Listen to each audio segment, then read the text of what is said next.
Hi, I'm Shashank Bhargava, and you're listening to Three Things, the Indian Express news show. In this episode, we talk about the recent verdict in the Hathras gangrape case and why it has been drawing criticism. We also talk about 9 opposition leaders writing a letter to the Prime Minister. But first, we talk about the G20 summit, which is a premier forum for discussing economic issues between 19 countries and the European Union. This includes countries like the US, Russia, China, Japan, and Australia. Now, this summit is supposed to take place in India later this year. And in the lead up to it, the foreign ministers of these countries met last week in New Delhi. And during this meeting, there were sharp differences over the Russia-Ukraine war. On one side, there was the US-led West, and on the other side was Russia and China. And India, which has walked a very tight diplomatic rope, was being pulled in both directions. In this segment, Indian Express's associate editor Shubhajit Roy joins us to talk about the meet and the pressure that India is currently facing. Shubhajit, before we talk about the Russia-Ukraine issue, could you talk about what was the purpose behind the G20 foreign ministers meeting?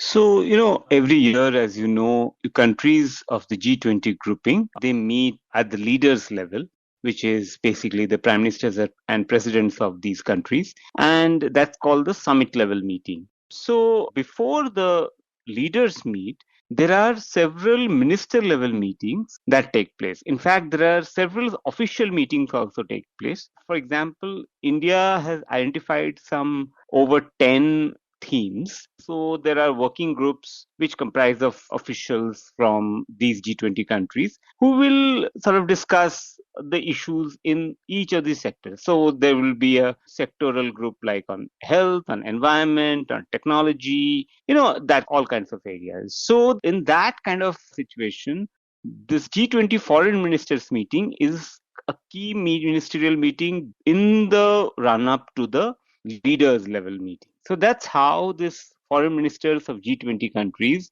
came to India and had a meeting at that level over 2 days. Right, and now since the G20 concerns itself with global economy and financial stability, the war on Ukraine is something that needed to be discussed, especially because it has impacted global supply chain issues and has led to the increase in the price of food, fuel, and fertilizers across many countries. So talk about what kind of discussions took place regarding this issue and what exactly emerged out of it. So as you know, the war has been on for more than a year now. We are in the second year. It's 24th of February in 2022, and Russia invaded Ukraine, and the war has been ongoing since then. And there is no end in sight as of now. So obviously the world is divided with Russia on one side, and China is sort of supporting Russia in certain ways. And the US-led West, US, Europe, Australia, Japan, all these countries are on the other side, which are sort of, we've clearly taken positions against the war, against Russian invasion of Ukraine. So in this kind of a scenario, when the G20 countries met, sort of the foreign ministers met, then obviously these differences would come up, as it had come up in the G20 finance ministers meeting as well, which took place end of February. In both these meetings, this division, this polarization within the G20 countries is sort of came up very starkly, the sharp differences. On one side, the Western countries wanted condemnation of the war, and Russia and China resisted that formulation. Although all these countries had agreed in the G20 Leaders Summit in Bali, which took place in November last year, to frame up 2 paras where they had talked about that this is not the era of war and all of that. But in the foreign ministers meeting, as well as the finance ministers meeting, which took place before this, the countries could not agree to reproducing the same paragraphs that was agreed in the Bali Declaration from last year. So that's how there was a division. And as a result, there was no joint communique or a joint statement, as we call it, after the foreign ministers meeting. And Shubhajit, in the past, we have discussed how India has walked a very tight diplomatic rope when it comes to this issue. And now, considering the fact that it is the chair of the G20 meeting this year, what kind of pressure does it put on India to take one of the two sides or just even continue walking this tightrope? So obviously, India is in a tight spot because, as you rightly pointed out, this diplomatic tightrope walk has been ongoing for the last year or so. India made the opportunity out of the crisis.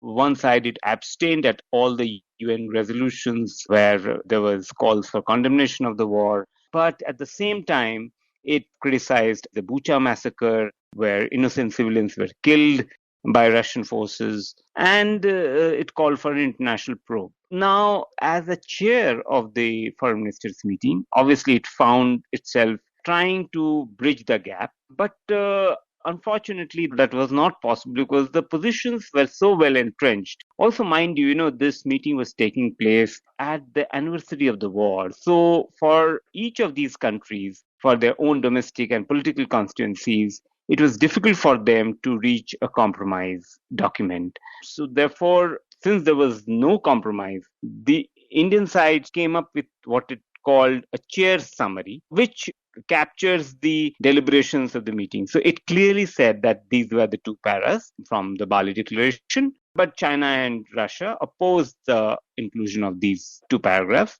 And then it talked about the other issues, say, as I talked about earlier, health, to economy, to education, digitalization, and other issues. Right, and the two paras that Russia and China do not agree on talk about how most members strongly condemn the war in Ukraine, that they want a complete withdrawal from the country, and that it is essential to uphold international law and the multilateral system that safeguards peace and stability. But now, on the sidelines of this meeting, the foreign ministers of the Quad also met last week. And just for the benefit of our listeners, the Quad is a grouping between Australia, India, Japan, and the United States. And the idea of the Quad has always been to keep China's aggression in check. But this time they also ended up talking about the Russia-Ukraine conflict, right?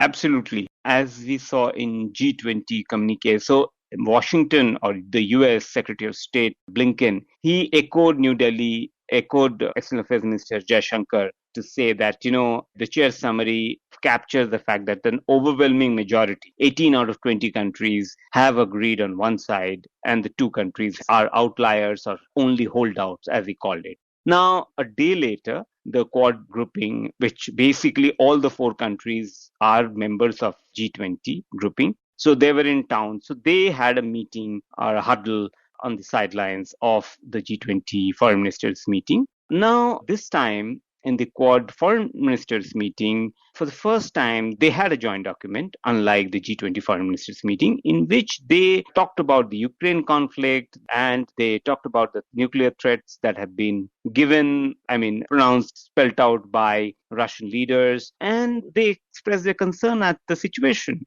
Now, this is sort of a new or broadening the scope of the Quad grouping, which has so far focused itself on China. Now it also talked about Russia.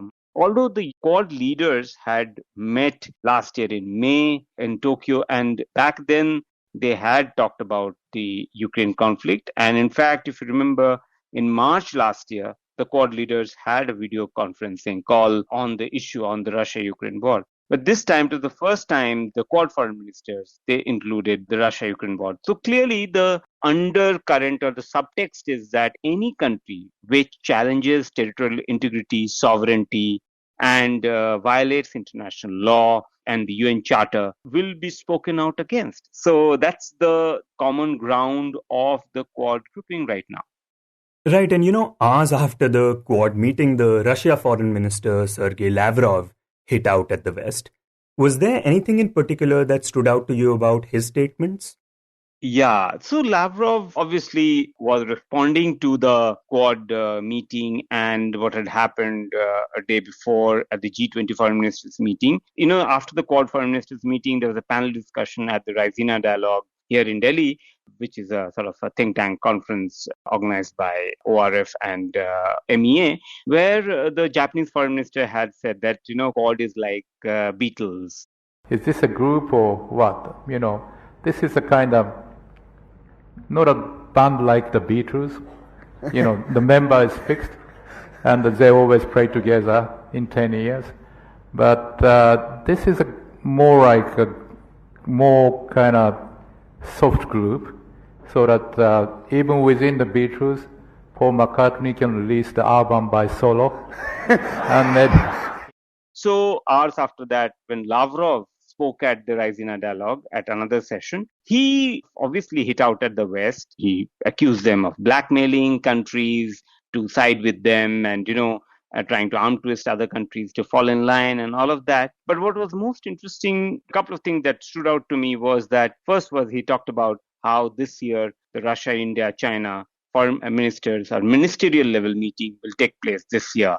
This troika continues to function. We met last year and we are going to meet this year again at the ministerial level. I think it would be 21st or 22nd meeting already. Now, the last such meeting took place virtually as 2021 and before the war. And the Russia, India, China grouping leaders meeting had taken place in person in 2019, before the pandemic hit, again on the sidelines of the G20 summit in Osaka in June 2019. And now Lavrov talking about the Russia, India, China meeting the same day as the Quad meeting and the day after the G20 foreign ministers meeting was significant. Another thing he talked about was that the Russia, India, China platform gives an opportunity for India and China to come together on one platform and talk to each other. And RIC is a platform for India and China in our presence, because they might not feel themselves comfortable being one-on-one all the time, to find some additional common grounds. So he was alluding to the fact that both countries are in a border standoff situation where they are having difficult conversations, and this situation can be resolved if the two countries sit together, and RIC gives them a platform. The India-China foreign ministers also met on the sidelines of the G20 foreign ministers, where the Indian foreign minister Shashank told Chinese foreign minister Qin Gang, who's new and was on his first visit to India, and that the situation along the border and the state of relations is abnormal. So in that context, I think Lavrov's comments come out quite significant. Okay, so in the RIC grouping, India is with Russia and China, but it's also part of the Quad, the grouping which has a problem with both China and Russia's war in Ukraine. So clearly it seems that India is just being pulled in two different directions here. Yeah, so that's the sort of global power play that's going on right now. And it was fascinating to see these 20 foreign ministers and these pulls and pressures and diplomatic power play going on in New Delhi over the last few days. A quick warning, this next segment talks about rape and includes descriptions of extreme violence.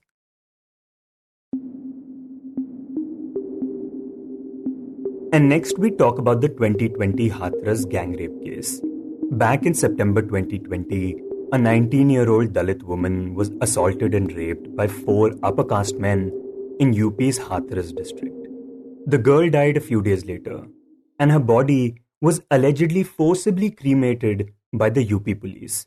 This was the first of many lapses that took place before the CBI stepped in and launched an investigation. Now, last week, a special court convicted the main accused, but acquitted 3 others of all charges, including that of rape and murder. In this segment, my colleague Rahel Philipose speaks to Indian Express's Anand Mohan about the case, its aftermath, and the challenges that the victim's family has been facing. So Anand, before we get into the court order, can you talk about the Hathras incident and what happened in its aftermath? Right, so this incident took place on September 14th in 2020. This 19-year-old Dalit woman, she was basically cutting grass with her family, which consisted of her brother and mother at the time. And they were cutting grass near their home, which is situated in a Thakur-dominated village. So her brother had then eventually gone to get some water, and the mother kept cutting grass, and she just moved a little bit ahead when, as per the CBI case, the main accused, Sandeep, dragged her with her own dupatta and dragged her to a bajra field where three other accused, Ravi, Ramu and Lavkush, gang raped her. The woman was subsequently found by her mother lying in that field. They had then taken her to the local police station where the police officials had, insulted her over her caste. There was a delay in registering the FIR and all of that took place. Subsequently, she was taken to a hospital in Aligarh and then shifted to Delhi eventually. 11 days later, she died in Delhi's Safdarjung hospital. Her body was taken out in an ambulance later that evening to her village, and the family members say that she was cremated at 3:30 a.m. by the UP police officials, which was against their own wishes. Right, so clearly things were going wrong from the moment the police took over the case. But talk about what happened to the accused after that, because this case did end up becoming quite controversial. So subsequently they were arrested and then sent to judicial custody. But what happened in the case largely was the fact that it had taken like a political color of sorts. The UP government had come under fire. There were protests all across the country. Several political leaders had visited Hathras, Rahul Gandhi, Priyanka Gandhi. So it had turned into a big political news. Priyanka Gandhi and Rahul Gandhi have in fact been stopped at Greater Noida. They were, remember, leading a Congress convoy of over 100 cars to Hathras. They've been stopped and they are... Subsequently, the CBI had taken over investigation because there was a lot of pressure on the UP government to transfer the case to the CBI because the family members of the victims were of the view that the local police will not investigate this case in a fair manner. Following which the CBI had filed a charge sheet against the four accused persons, and they had filed this charge sheet under sections of gang rape, murder and the relevant sections of the SC/ST Act against all the four accused persons. And Anand, talking about the UP Special Court's decision, what are the charges that these men are facing?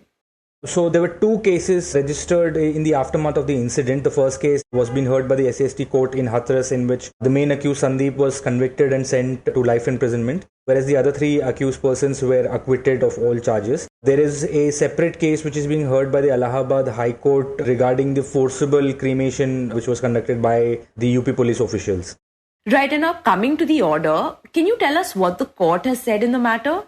Yeah, so this case was, like I said, was being heard by an SC/ST court. So the judge had convicted the sole accused in this case based on witness testimonies and medical evidence to state that there is absolutely no doubt that Sandeep had strangulated the victim. The court, however, while acquitting the other three persons, had also noted that the injuries on the victim's body may have been committed by just one person. At the same time, the CBI had charged the accused persons under sections of murder. However, it is pertinent to note that the court had not convicted him under sections of murder. The court had convicted him under sections of culpable homicide not amounting to murder and the relevant sections of the SC/ST Act. This was because the court had reasoned that, following the incident, the woman had been talking and speaking for 8 days. So based on just the injuries, the court said that it cannot be that the intention of the accused was to kill the victim. While reasoning why charges of rape were not made in this case, the judge had perused, the medical documents and the witness testimonies of several doctors who were made prosecution witness in this case. And the court had stated that, that there's no injury or mark related to rape of the victim was found. And none of the doctors or nurses have even stated in their evidence that there was any evidence related to rape. The court had also made observations regarding her dying declarations. The court had noted that, that on September 14th, there were some journalists who made a series of videos of this woman while she was at the hospital. And 5 days later, she had recorded a statement before a female constable. But in none of these instances, she had made allegations of rape, which is what the court had said. The court had said that, in fact, on September 22nd, this woman had told a female officer that she was gang raped by all the four accused persons for the first time. But later in the evening, there was a male officer, like a Naib Tehsildar, who had turned up to record her statement where she did not again mention the incident of rape. The court said that, that the family members in this case did not witness the incident, so there are no such eyewitnesses in the case. So the entire case was pretty much based on circumstantial evidence is what the court said. The court also said that, that one of the reasons why the other persons may have been roped in this case was also because of the fact that this case had taken a political color of sorts, and there were many people who were visiting the family. So the court did not discount the fact that the family may have in fact been tutored over a course of these few days. So largely these are the main observations in the court judgment. All right, and Anand, what happens next in the case? And do we know if the girl's family is planning to challenge this court order? Yeah, right. So the CBI will have to challenge this order. Right now, nothing of the sort has transpired. Right now, the prosecution may be analyzing the judgment. The victim's family has said that they do not accept this judgment. They said that despite all evidences which have been given, their case was not heard fairly. They're saying that there's a dying declaration of the woman naming all of these accused persons, and still the court has not accepted any of it. The victim's family lawyer, Seema Kushwaha, have said that she's going to request the CBI to challenge this order before the High Court. It's going to be the Allahabad High Court. So we'll just have to wait and see as to what happens. And Anand, you spoke to some of the girls' family members. What sort of challenges have they been facing for the past 2 years? So it's a 9-member family which lives under a heavy security cordon. I spoke to several members of the family. I spoke to 2 of the brothers and a sister-in-law of the victim. So the family fears for their safety, number one, because they fear that the 3 other accused persons who are going to be let off, there's going to be a reckoning which is in place. So that's number one. Number 2 is that the 3 male members of the family, not a single one of them is employed because they're unable to leave their home to go work. They have been granted 25 lakh in compensation by the UP government and they live off of that. Even if they have to buy, something as simple as vegetables, they need to take permissions by the CRPF. They have to really coordinate with the CRPF officers to even visit local markets. There are like 3 minor children in the family. They have not gone to school in the past 2 years. They are not allowed to play with other children in the area. They can't leave their home. The family was promised a government job and relocation, which has still not happened. So their lawyer is trying to enforce court-mandated guidelines, that a court order which states that 1 male member of the family should at least have a job in the UP government. She's saying that has not yet come through. She's also saying that the family needs to be relocated, and they are in the process of approaching the courts to ensure that a relocation of the family takes place so that they can finally move out of the village and hopefully find some closure. But finding closure is going to be extremely difficult for the family, who have not really accepted the results of this judgment, and they've kept the woman's ashes in an urn, which they have still not immersed, saying that till the time they don't get judgment, they're not going to immerse. So the family has not been able to move on following the judgment.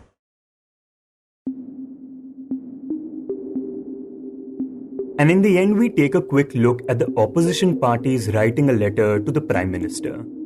On Sunday, 9 opposition leaders, including Delhi Chief Minister Arvind Kejriwal and West Bengal counterpart Mamata Banerjee, wrote to Prime Minister Narendra Modi alleging blatant misuse of central agencies days after the arrest of Delhi Deputy Chief Minister Manish Sisodia.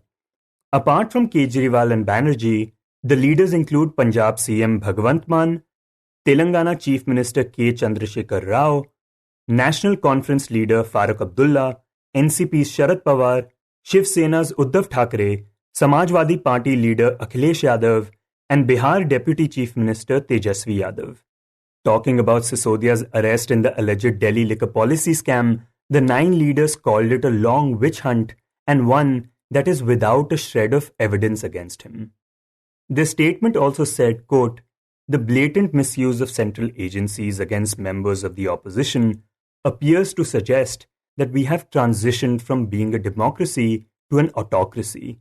The allegations against Shri Sisodia are outrightly baseless and smack of political conspiracy." Unquote. The letter also said that the action taken by central investigating agencies since 2014 has mostly been against opposition leaders, and that the leaders who have joined the BJP have been let off even though they have been named in several cases. Writing about this, Indian Express's Manoj CG points out that the letter does not have signatures from leaders from the Congress, the DMK and the left, and which he says highlights the divisions in the anti-BJP camp and underscores the challenge for those who want to see a united opposition take on the BJP in the next year's Lok Sabha elections. You are listening to 3 Things by the Indian Express, Today's show was written and produced by me, Shashank Bhargava, and was edited and mixed by Suresh Pawar. If you like the show, then do subscribe to us wherever you get your podcasts. You can also recommend the show to someone you think will like it, share it with a friend or someone in your family. It's the best way for people to get to know about us. You can tweet us at Express Podcasts and write to us at podcasts@indianexpress.com.